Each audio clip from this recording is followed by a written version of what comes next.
한국인 감독 한 명이 베트남이라는 나라에서 연예인보다 더 큰 사랑을 받고 있다면 믿으시겠습니까? 축구 경기장 안에서의 이야기가 아닙니다. 국민 전체가 열광하는 화제의 인물, 그것도 자국민이 아닌 외국인 감독의 이야기입니다. 바로 베트남 축구 대표팀을 이끌고 있는 김상식 감독입니다. 지금 베트남에서 그의 위상은 단순한 축구 감독을 넘어섭니다. 지난 1월 베트남 소셜 데이터 분석 기업 버즈매트릭스가 발표한 소셜미디어 영향력 랭킹, 그 전체 순위에서 김상식 감독은 놀랍게도 2위에 올랐습니다. 스포츠 분야가 아니라 연예인까지 모두 통틀은 전체 순위였습니다. 축구 감독이 국민 화제성 랭킹 상위권에, 그것도 톱2의 이름을 올린다는 것 자체가 이례적인 일입니다. 이쯤 되면 궁금해지실 겁니다. 도대체 이 사람이 어떤 성과를 냈길래, 어떤 과정을 거쳤길래 이런 위치까지 올라갈 수 있었을까요? 시간을 되돌려 보겠습니다. 김상식 감독이 베트남 지휘봉을 잡은 건 2024년 5월이었습니다. 당시 그는 K리그 전북 현대의 감독이었고 K리그와 FA컵을 동시에 우승시킨 뒤였습니다. 국내에서도 충분히 인정받고 있던 커리어였다는 뜻입니다. 그런데 그는 그 자리를 뒤로하고 낯선 동남아시아 땅으로 향하는 결단을 내립니다. 계약 기간은 2026년 3월까지 성인 국가대표팀과 23세 이하 대표팀을 동시에 맡는 조건이었습니다. 부임 초기 반응은 결코 호의적이지만은 않았습니다. 베트남 축구의 전설로 불리는 박항서 감독의 후계자라는 꼬리표, 그 부담 속에 물음표가 계속 따라붙었습니다. 과연 이 낯선 감독이 박항서의 유산을 이어받을 수 있을까? 많은 사람들이 의심의 눈초리로 지켜봤습니다. 하지만 그 물음표는 오래가지 않았습니다. 첫 시험대였던 2024 스즈키컵, 그 대회에서 김상식 감독은 단 1패도 없이 결승까지 직행했습니다. 그리고 태국까지 꺾고 우승을 차지했습니다. 부임 8개월 만에 트로피를 들어올린 겁니다. 그것도 동남아시아 축구 최강 라이벌로 꼽히는 태국을 상대로 말입니다. 이후로도 성과는 끊이지 않았습니다. 2025년에는 아세안 축구연맹 23세 이하 챔피언십 우승, 같은 해 동남아시안 게임 금메달까지 쓸어 담았습니다. 베트남 축구 역사상 최초의 3관왕이 완성되는 순간이었습니다. 여기서 끝이 아니었습니다. 2027 AFC 아시안컵 본선 티켓도 이미 확보한 상태고, 올해 초 열린 2026 AFC 23세 이하 아시안컵에서도 3위라는 성과를 냈습니다. 자연스럽게 계약 기간도 연장됐습니다. 그리고 2027년 아시안컵에서는 공교롭게도 대한민국과 같은 조에 편성되면서 벌써부터 큰 관심을 받고 있습니다. 부임 이후 단 한 번도 흔들리지 않고 그야말로 우상향 그래프를 그려온 셈입니다. 그리고 이번 현대컵 조별리그를 3승 1무로 마치면서 어매치 23경기 연속 무패라는 자국 역대 최다 기록까지 새로 썼습니다. 현지 매체들이 그의 용병수를 두고 극찬을 이어가는 것도 당연한 일입니다. 최근 인도네시아전에서는 그동안 백업으로 분류되던 선수를 과감히 선발로 기용했고, 그 선택은 완벽한 성공으로 이어졌다는 평가까지 나왔습니다. 그런데 이 성공 신화, 김상식 감독 혼자만의 것이 아닙니다. 그 뒤편에는 또 다른 한국인의 이름이 있습니다. 바로 2002년 한일 월드컵 4강 신화의 주역, 골키퍼 이훈재입니다. 이훈재 코치는 2024년 스즈키컵을 앞두고 처음 베트남 대표팀 코칭 스태프에 합류했습니다. 그리고 그 우승에 힘을 보탰고 3관왕을 함께 만들어냈습니다. 그 공로를 인정받아 최근 베트남 축구연맹과 2027년까지 계약을 연장했습니다. 국가대표팀과 23세 이하 대표팀, 골키퍼진을 계속 책임지게 된 겁니다. 감독과 코치, 두 한국인이 나란히 베트남 축구의 중심에 서 있는 셈입니다.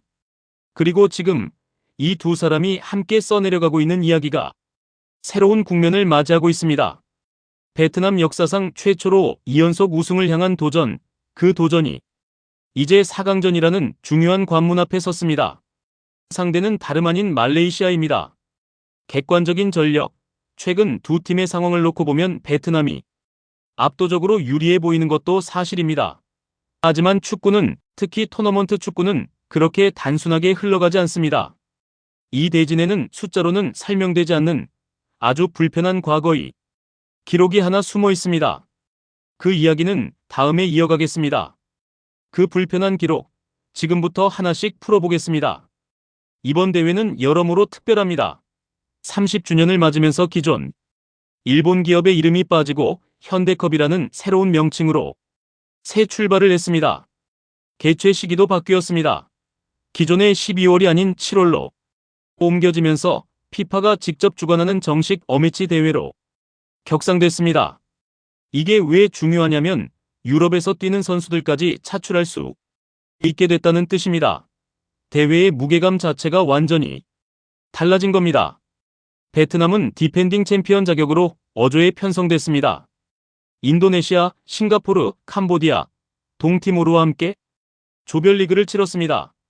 동티모르전에서는 7대0 압도적인 대파로 산뜻하게 출발했습니다. 하지만 곧바로 위기감이 찾아왔습니다. 싱가포르전에서 0대0 무승부에 그치면서 우승 후보답지 않은 경기력이라는 우려가 나왔습니다. 그럼에도 베트남은 흔들리지 않았습니다.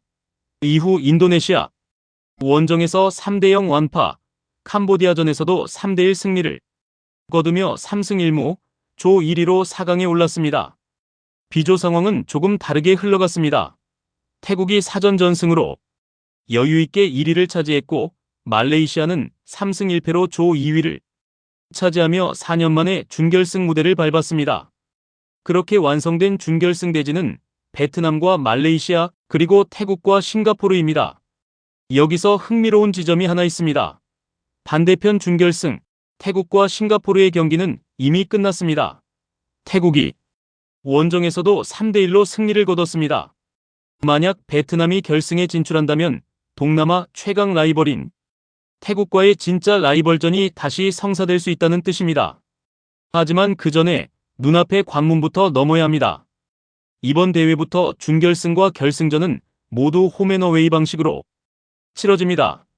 베트남과 말레이시아는 먼저 말레이시아 원정에서 1차전을 치른 뒤 하노이에서 2차전으로 최종 승부를 가리게 됩니다. 상대 말레이시아의 상황은 결코 좋지 않습니다. 최근 2027 아시안컵 예선 과정에서 선수 7명의 불법 귀화 스캔들이 터졌습니다. 그 여파로 베트남전과 네팔전을 0대3 몰수패로 처리당했습니다. 축구협회 자체가 극도의 혼란에 빠진 상태입니다. 한때는 감독 교체설까지 나돌았습니다. 그런 팀이 조별리그를 3승 1패로 간신히 통과해 4강까지 올라온 셈입니다. 여기에 최근 10차례 맞대결 전적을 보면 베트남이 9승 1무로 사실상 절대 우위를 점하고 있습니다. 객관적인 전력만 놓고 보면 베트남 쪽으로 완전히 기운 대진이라는 뜻입니다. 그런데 딱 하나 걸리는 기록이 있습니다. 바로 이 대회 준결승 무대에서만큼은 베트남이 유독 약했다는 점입니다. 2010년과 2014년 대회 두 팀이 준결승에서 맞붙었을 때 공교롭게도 두 번 다 말레이시아가 웃었습니다. 압도적인 상대 전적과는 별개로 유독 이 무대에서만큼은 베트남에게 껄끄러웠던 상대라는 뜻입니다. 숫자는 베트남 편이지만 역사는 그렇게 간단하지가 않았습니다. 게다가 이번 경기는 말레이시아 홈 쿠알라룸푸르에서 열립니다. 원래 홈구장인 부키트 잘릴 스타디움이 보수공사 중이라 약 1만 8천석 규모의 쿠알라룸푸르 스타디움으로 장소가 옮겨졌습니다. 경기장 규모는 줄었지만 홈팬들의 열기까지 등에 업은 말레이시아가 얼마나 반격할지가 이번 1차전의 핵심 변수로 꼽혔습니다. 그리고 실제로 킥오프 휘슬이 울리자 예상치 못한 흐름이 펼쳐지기 시작했습니다. 흰색 유니폼을 입은 팀이 베트남이었는데 전반전 초반부터 상황이 심상치 않았습니다. 우선 말레이시아가 강했습니다. 베트남이 공격을 제대로 풀어내지 못할 정도였습니다. 말레이시아의 위협적인 공격 장면들이 계속 이어지면서 베트남이 확연히 밀리는 모습을 보였습니다. 점유율 자체는 비슷했지만 경기 내용만 놓고 보면 베트남이 마치 약팀처럼 보이는 흐름이었습니다. 거기다 경기가 거의 5분 간격으로 휘슬이 불리면서 계속 끊겼습니다. 흐름을 타기 어려운 경기 양상이었습니다. 이런 상황을 두고 여러 해석이 나왔습니다. 4강전부터는 주말과 주중 경기가 연달아 이어지기 때문에 체력 관리가 굉장히 중요한 시점입니다. 혹시 베트남이 원정에서 무리하지 않으려고 페이스를 조절한 건 아니었을까 하는 추측도 나왔지만 어쨌든 경기 내내 몸이 무거워 보였던 것만은 분명했습니다. 한 가지 흥미로운 사실도 있었습니다. 말레이시아가 조별리그에서 유일하게 패했던 태국전 0대1로 패배했던 그 경기가 사실은 원정 경기였다는 겁니다. 즉 말레이시아는 홈에서만큼은 결코 만만한 상대가 아니라는 뜻입니다. 이쯤 되니 베트남의 2연속 우승, 결코 쉽게 얻을 수 있는 게 아니라는 불안감이 스멀스멀 올라오기 시작했습니다. 그런데 30분이 지나면서부터 조금씩 다른 흐름이 감지되기 시작했습니다. 베트남의 플레이가 눈에 띄게 순조로워진 겁니다. 설마 말레이시아가 벌써 체력을 다 쓴 걸까요?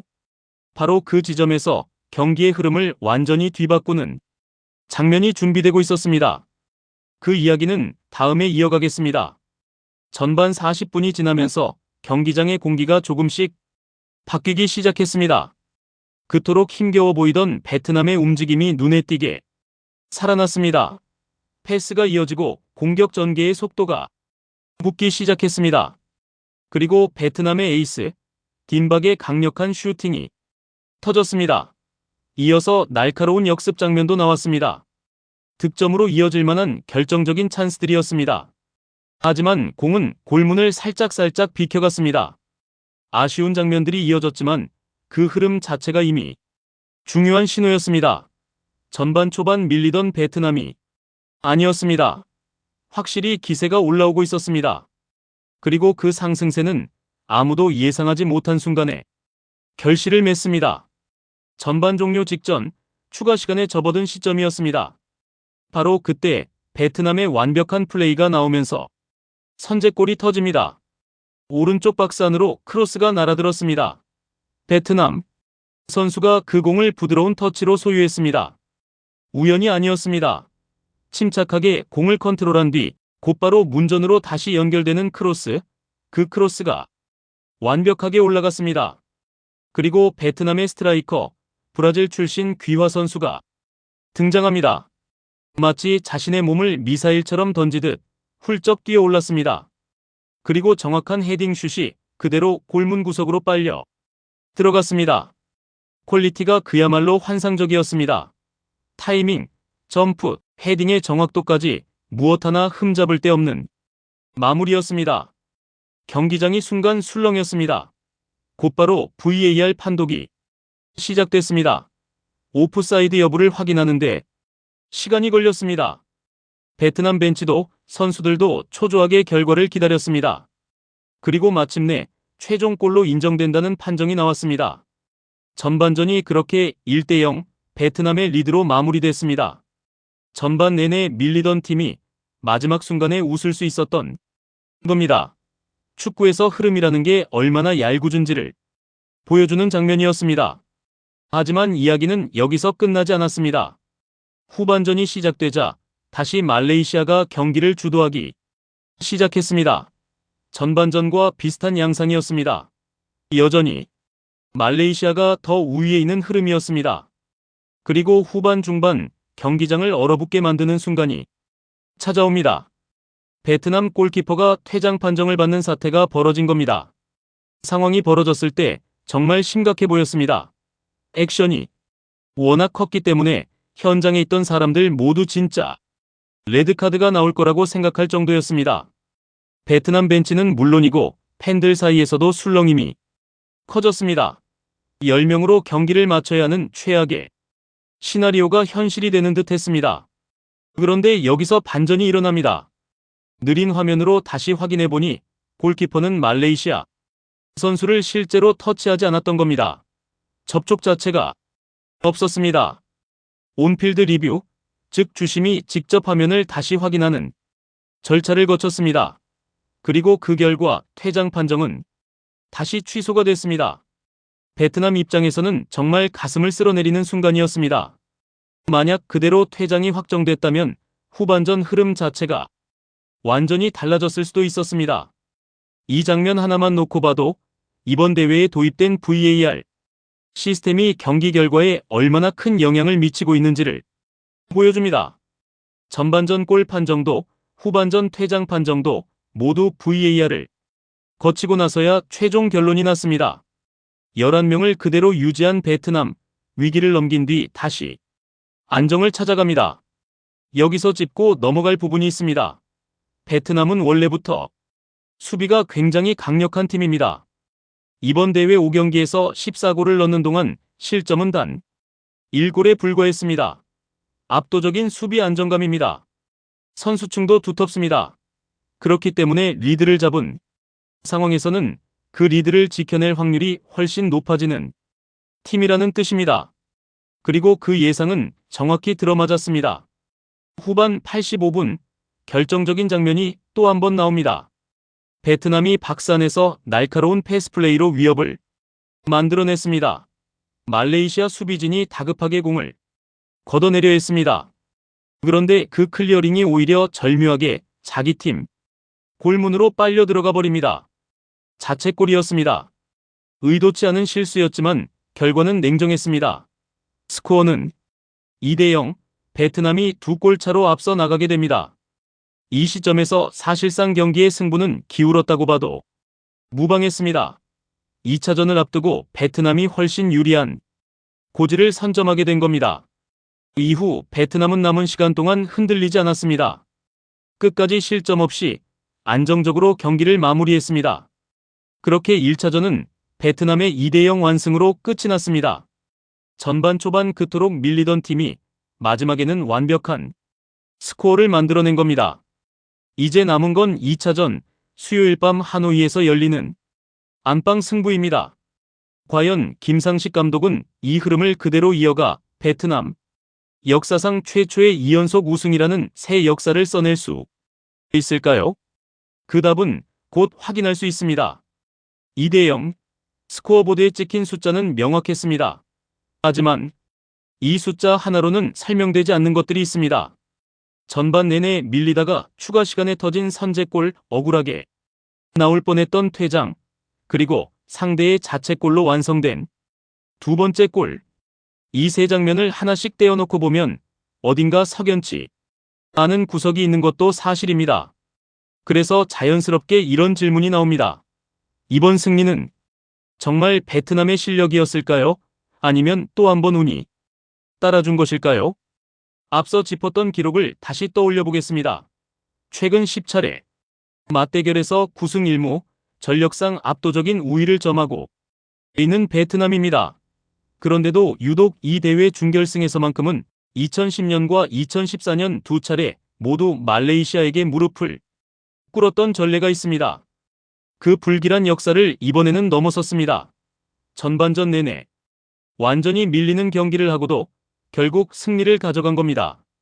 여기서 주목해야 할 지점이 있습니다. 내용에서 밀렸는데도 결과를 만들어냈다는 것. 이게 오히려 이 팀의 진짜 무서운 점일 수 있습니다. 경기 내용이 완벽하지 않아도 이기는 방법을 아는 팀, 위기의 순간에도 무너지지 않는 팀. 김상식 감독이 부임한 이후 만들어온 베트남의 색깔이 바로 이런 것이었습니다. 부임 8개월 만에 스즈키컵 우승, 23세 이하 챔피언십과 SEA 게임 금메달까지 쓸어담은 사상 첫 3관왕, 그리고 자국 역대 최다 기록인 23경기 연속 무패. 이 모든 성과의 공통점은 하나입니다. 완벽해서 이긴 게 아니라 결정적인 순간에 무너지지 않아서 이겼다는 것입니다. 이번 말레이시아전도 정확히 그 패턴을 따라갔습니다. 그리고 이제 다시 처음의 질문으로 돌아가 보겠습니다. 왜 이 한국인 감독이 베트남에서 연예인보다 더 큰 사랑을 받고 있는가? 그 답은 아마 여기에 있을 겁니다. 결과로 증명하는 감독, 위기 앞에서도 흔들리지 않는 팀을 만든 감독. 국민들이 열광하는 건 화려한 축구가 아니라 믿을 수 있는 축구였던 겁니다. 이제 남은 건 하노이에서 열릴 2차전뿐입니다. 이미 2골차 리드를 안고 홈에서 치르는 경기 상황은 베트남에게 압도적으로 유리합니다. 이변이 없다면 베트남은 사상 최초로 2대회 2연속 우승이라는 새로운 역사를 쓰게 됩니다. 그것도 같은 감독, 같은 스태프가 함께 만들어가는 역사입니다. 다만 축구는 늘 그렇듯 끝날 때까지 끝난 게 아닙니다. 2010년과 2014년의 그 불길한 기록을 완전히 지워버리기 위해서는 마지막 한 경기가 더 남아 있습니다. 과연 김상식호는 이 흐름을 끝까지 지켜내며 완전한 역사를 완성할 수 있을까요? 아니면 방심하는 순간 또 다른 변수가 기다리고 있을까요? 그 답은 수요일 밤 하노이에서 확인하실 수 있습니다.